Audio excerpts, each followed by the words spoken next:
You ever notice how sometimes you're at the doctor and sometimes they say like this won't hurt at all, and then you basically stand on one leg and hop on your way out the office? Well, we are kind of back in that same area right here. I wish I could say this isn't going to hurt, but I can't be a liar like that. These phase change problems, the big ones, do hurt. Quick recap, last chapter. What if you started with an ice cube, and my goal was to take that ice cube and turn it into a big old cloud of steam, and let's say that that steam had a temperature of 110 degrees Celsius. So let's say this was your problem. What would your solution look like? What would the physics look like? Well, just a quick recap. I would need a Q to take that piece of ice that's at -10, and I'd have to heat it to 0. Why? Because you got to heat it up to 0 before it can melt. Okay, so great. Now, I can melt it. So what if I wanted to melt it? So, well, I'd do QLF.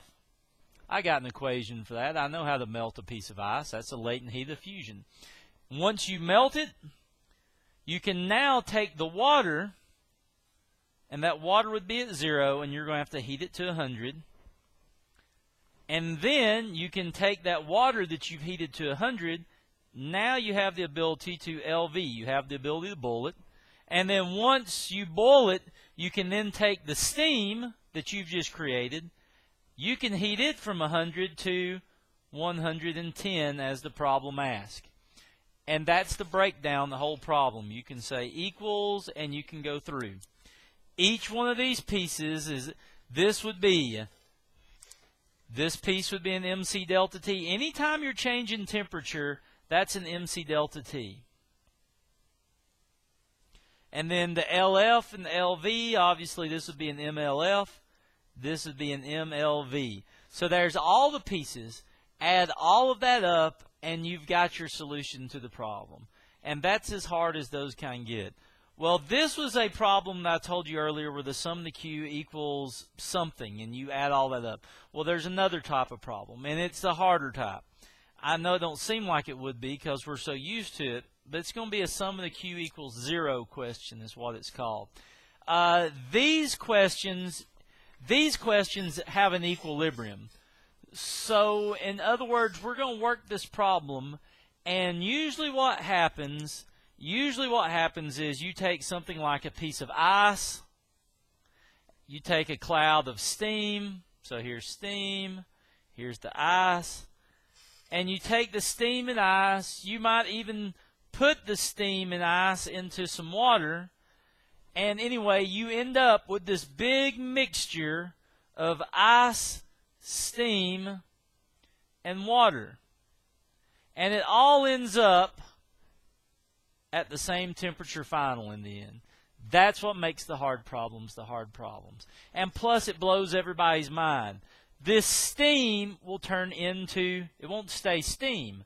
It'll cool off and turn into water.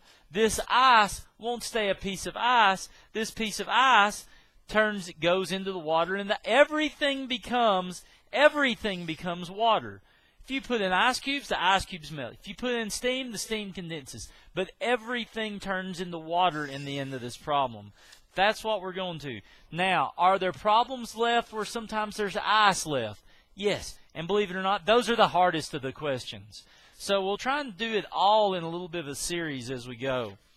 So all I can say is let's just kind of get into this. That's all I can offer here. So here's the question. If you want to copy it down, copy it down. There's no sense beating around the bush. I've already killed 4 minutes in this video talking about it. Let's go ahead and do like something hard right from the get-go. This problem, if you read it, there is a glass container. There's my glass container. So I've got 100 grams of glass. And the reason why it told me glass was so I could get out this sheet and find that glass has a specific heat of 0.2 on there. So there is my C for my glass, 0.2. And if you notice, I'm doing everything in calories and grams. So much easier. All right. Now, it says, let's see, inside this glass there is some water. So there's me water. And it says that there's 200 grams of H2O in this. And what I like about that, I know that C for water is 1 calorie per gram. So that is calorie per gram Celsius degree. Whew, almost messed that up. All right. So I know that. And what it's saying is someone's going to take steam. Have you ever watched them make the fancy coffee where they froth the steam in it? That's what's happening. Someone is going to take a cloud of steam and they're going to stick it into the water. And this steam has got a temperature of, look at this, 130 degrees. And they're going to use it to heat up this water. You see, this water is at 20 degrees. So I'm going to write temperature initial for my water is 20 degrees Celsius. But look at what's going to happen. They're going to heat the water from 20 to 50. Now this 50 is kind of a big deal. I'm going to write it over here, 50 degrees Celsius. I'm going to put a little box around it, because I don't want to forget that 50. That's my final temp. All right, here's what I want you to do first. I want you to ignore everything. I want you to ignore the steam. And I want you to focus on the goal of the problem at this point. The goal of the problem is to take water that's at 20 and heat it to 50. So I'm going to write a Q. So I'm going to have a Q for the water, and my goal is to turn it from 20 degrees to 50 degrees. What equation will this be? Well, this is going to be an MC delta T, because all I'm doing is changing temperature. Well, that's easy enough. Now, let's look at the glass that it gave me. I've got glass that's in thermal equilibrium with the water. What does that mean? It means I'm going to have a Q for this glass. That's a G, by the way. And that glass, I'm going to have the same goal.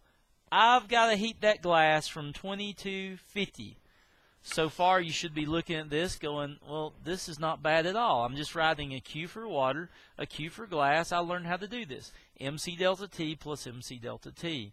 So where's this new ML stuff come in? Well, here it comes.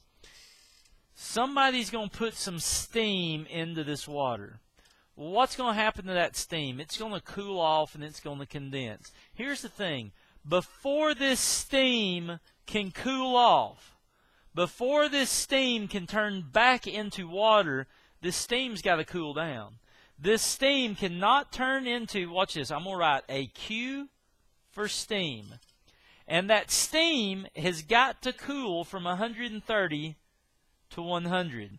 Until that steam cools off to 100, it's just going to stay steam. Now this is where people get their mind blown.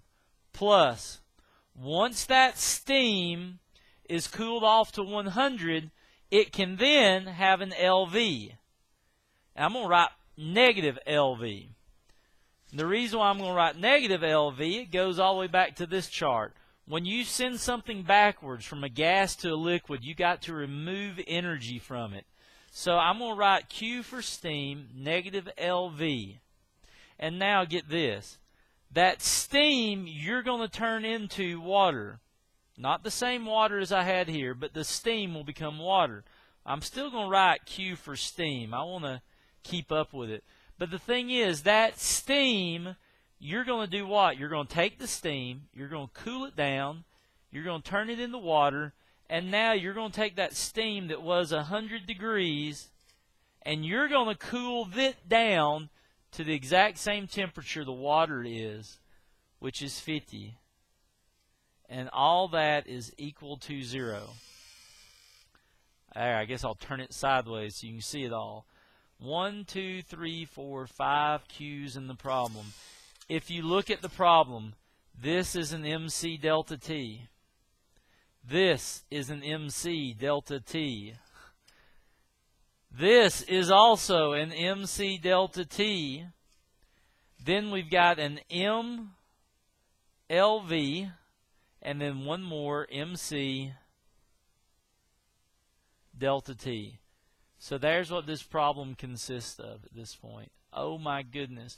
What we've got to do now, it asks us to find the mass of steam. So we are looking for the mass of the steam. We're going to end up with a huge, long equation. in this. Mathematically not hard, but we're going to end up with a really big, long equation. So let's see if we can't kind of get into this a little bit. I'm going to leave this up here because I kind of need it to go by as I work this problem. So let's see what we can't do here. All right. So I've got, it told me in the problem 200 grams of water. So I've got to do an mcdeltaT for this water. So that's going to be 200 times C for water is 1 times 50 minus 20. This is why I write it this way. It makes doing the problem so easy. 50 minus 20, final minus initial. Plus, I had some glass. I had 100 grams of glass. C for glass is 0.2. 50 minus 20. Plus, I'm going to have to kind of watch how I write. Plus, here we've got some steam. So, and the question wants to find the mass of steam. So, mass of steam times C for steam is 0.48 times 100 minus 130. Good night. We're moving on somewhere now. Plus MLV, mass of steam times negative 540. And again, if you're wondering, why did I write a negative 540 this time? It's because if I'm turning that steam back into water, I'm going to have to remove energy from it in order to make that take place. I got one more plus. I know it's getting long. So we've got Q steam. We've got 3 steams in this problem. The last one is to take that steam plus take that steam, and we're going to cool it from 100 to 50. Now, this is where it blows everybody's mind. C for steam is 1. Excuse me, Mr. Cole. You just said that C for steam is 0.48. Yes, I did.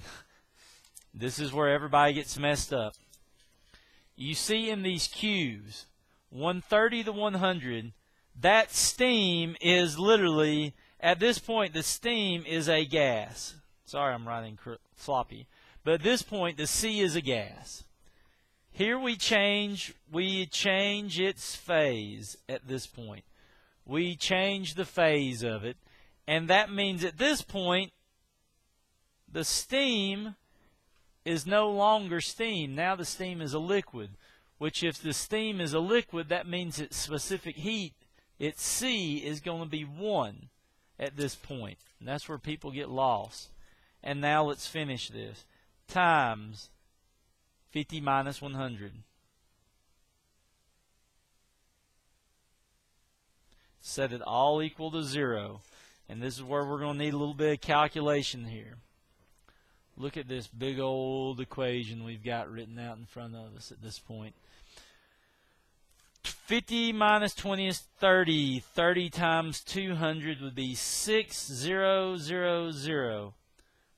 Plus, what we got over here. 100 times 0.2 is 20. 20 times 30 is 600. Plus 0.48 times 100 minus 130. Wait a minute, that's negative 30. So negative 30 times 0.48 means we've got, oh, check this out. We've actually got negative 14.4, so I need to get rid of that plus. That's a negative 14.4 mass of steam. Interesting. Here, negative 540 times mass of steam. So minus 540 mass of steam. Look how we're ending up with all these massive steams.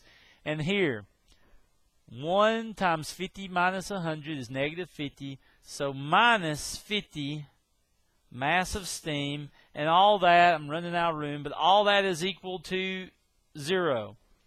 So I end up with 6,600 minus, put all this together here, 540, 590, 604.4. It's all equal to 0. Then when we move this over, it becomes a positive, and we divide. 6,600 divided by 604.4, 10.9 grams.